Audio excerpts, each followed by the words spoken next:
Grabe na po itong mga lumalabas na balita ngayon. Nag-iintrigahan na sila. Ano ba yan? Chismis, intriga, siraan, o laglagan? Ano ba ang tamang lingwaheng gagamitin dito? Chismisan, siraan, o laglagan? Ako, kung totoo yung mga pinagsasasabi nila nanggaling sa kampo ng mga Duterte, ay mukhang laglagan.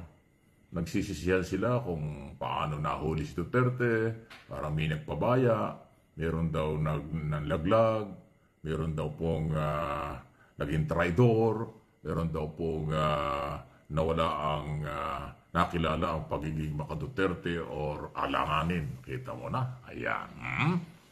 At saka meron pang isang issue ngayon. Pero expect natin kahit naman sa ang pamilya nangyayari yan. Ngayon iniintriga yung pamilyang Duterte at saka Hanilet. Di ba alam naman natin sa Hanilet yung pangalawang asawa na may anak na pangalan ay si Kitty, yung babae. Tapos yung unang asawa ni Duterte, may anak silang tatlo. Si Vice President Sara, si Kong Pulong at si Mayor Baste. Ayan, iniintriga rin sila ngayon. Tanong nga nung iba, sino ba ang gagastos kay Duterte na ngayon ay nangangailangan ng perang pinansyal para sa pambayad sa mga international lawyer kasi hindi siya kumuha ng abogadong Pilipino kung abogadong Pilipino, piso-piso ang bayaran niyan, ibig sabihin Philippine peso, Philippine money. Pero dahil dayuhang international lawyer, dollar ang usapan diyan. Sino ngayon ang maggagastos? Yung bang pamilya mismo ng unang pamilya ni Duterte o itong pangalawa? Okay? Kung yung mapapansin, doon sa unang asawa at pangalawang kasama ni Duterte, wala pa nagpupunta doon sa Netherlands, sa ICC. Ang nagpunta lang doon ay si Sara, yung anak, Vice President. Yung mga gunita ay kasama sa manifesto si Hanilet. Doon sa aeroplano na dapat ay kasama ni Duterte nung ito ay ilipad noong alas 11 ng gabi, noong March 11. Pero naantala yung aeroplano sa paglipad kasi hindi lumipad yung piloto dahil iba yung manifesto. Kaya inalis ang pangalan ni Hanilet at ang inilagay ay si Attorney Salvador Vidaldea. Ano ha? Ayun, yun ho yung nangyari doon. O until now, ilang araw na. Ngayon po ay 22 na. O di ba? 11 days na. Pero doon sa una at pangalawang asawa, hindi pa ho natin nakikitang nagpunta ron sa ICC para puntahan si Duterte. Ayan po yung mga nagiging katotohanan. Hindi lang intriga yan. Yan naman ang totoo. Si Pulong Duterte nga nagpaalam noon na lumabas sa media na umalis daw ito papunta ng ICC. Ngayon, di malaman kung nasaan Kasi wala naman doon sa ICC. Ang nakita lang doon di ba? Kung sino-sino lang. At yung pangalawang pangulo, si Sara. Yun po So, ayan na nga po ang nangyayari ngayon sa kanilang kampo. So, hindi ko alam kung bakit sila nagkakaganyan. Kaya nga tayo nagtatanong lang, totoo ba na meron ng namamagitan ngayon sa Duterte at saka Hanilet, yung una at pangalawang asawa, pamilya? At totoo ba na mayroong nanlaglag, mayroong naging traidor? Doon sa sinasabing dapat daw hindi kaagad bumalik ng Pilipinas mula sa Hong Kong si Duterte para hindi nahuli. May nagsabi raw na nag-utos na umuwi na lang dahil alam nilang may warrant of arrest na. Kasi kung yung magugunita, ang plano doon, alas 4 ng hapon dapat to uwi, pero pinauwi ng mas maaga, alas 9 ng umaga. So ang layo ng alas 4 ng hapon kaysa 9 o'clock na umaga, na meron daw kung posibleng nag-traidor. Kaya pinauwi ng maaga dahil alam nga na may warrant of arrest. Yan din nagsasabing alam naman ni Duterte na meron talagang warrant of arrest noong Friday pa lang bago siya nagpunta ng Hong Kong. Ayan ho ang mga lumalabas sa kanila mismo.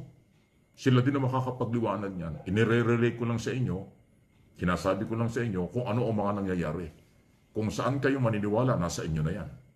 Kaya ngayon na ako sinasabi, ulitin ko, intriga, chismis, may nagtraidor o laglagan. Ano ba ang tamang lingwahe dyan? Ayan, inuulit ko yung tanong ko. Malaya po kayo dito sa mga isyong ito na mag-comment. Pangalawa, ito. Tama nga ba yung desisyon ni Senate President Chis Escudero na sa next Congress na lang magsimula ang impeachment trial dahil sa kasalukuyan na line-up ng mga senador ay mukhang merong pro-Sara, meron talagang baka tumingin sa kautang na loob, kapartido at hindi sa ebidensya. Abay, kung ganyan po ang mangyayari, abay, tama lang siguro na talagang sa next Congress na talakayin ito. Total, wala daw oras na karesis ang Congress.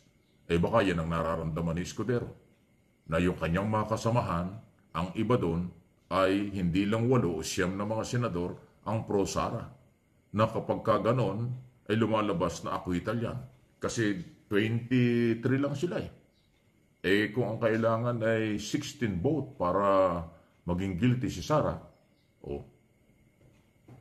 kung makakakuha ng 8, edi magiging, ano na lang yan, 15 na lang, talo. Ayan. So, dahil dyan, ito yung pagkakataon ngayon. Hindi lang ng Marcos supporters, Marcos loyalists, silent majority, silent voters, kung hindi yung mga mamamayang Pilipino. Dito sa darating na eleksyon sa Mayo, maglagay ng mga senador na magiging neutral o maaaring pumabor sa kapakanan ng pagsisikap ng prosecutor na ito ay matanggal, ma-impeach. Kasi in-impeach na nga sa Congress dahil si betrayal of public trust against Sara Duterte. Kasi sa ngayon, kung yung mga gunita doon sa ginawang hearing ni Amy Marcos, lumutang si Cayetano, Estrada, Bongo, at saka si Amy na talagang ang dating pro, sa aking opinion, pro Duterte. Doon pa lang sa pagkaka-aresto. Di malamang, yun din ang mangyari na tungkol sa trial, sa impeachment ni Sara Duterte. 4 na kaagad yun. Paano si Bato? Paano si Padilla? O di ba 6 na sila? O sino pa? Meron pang iba dyan. Kung ganyan ang mga sinasabi ni Alan Peter Cayetano, sa tingin ninyo yung Pia Cayetano, saan yun? Magiging independent ba yun? O magiging pro-administration ba? O yung mga bilyar, paano yun? Ayan ho ang sinasabi natin. Kaya sabi ko nga, mukhang yan ang nakikita ni Senate President Escudero. Hindi lang yung dahil sila ay nakaresist ngayon, kaya hindi pwede ang trial. Mukhang naaamoy niya, mukhang nararamdaman niya na may mga senador nakakampi kay Sara. Okay? So para hindi masakripisyo ang ebidensya sa betrayal of public trust, graft in corruption, okay? Kawalan ng tiwala ng mamamayan sa paggastos ng pera ng pangalawang pangulo ng bansa sa nakalipas na taon. At higit sa lahat, yung kanyang pagbabanta sa buhay ng Pangulo, First Lady at Speaker of the House, kasama yan sa Article of Impeachment. At yung pinakamatindi dyan, ay yung di umano ay posibleng mga kayamanang nakatago sa mga bangko. Kasi yung mga bank account na nakakalulang bilyones na si Trillanes ang nag-expose nito noong araw pa, kasama sa Article of Impeachment. Kung yan po ay pwedeng mapagtakpan dahil kampihan, ay palagay ko nga next Congress na lang ang trial. At maglagay tayo ng mga senador na pwedeng tumingin sa ebidensya, hindi sa partido, hindi sa utang na loob, o hindi yung kampihan.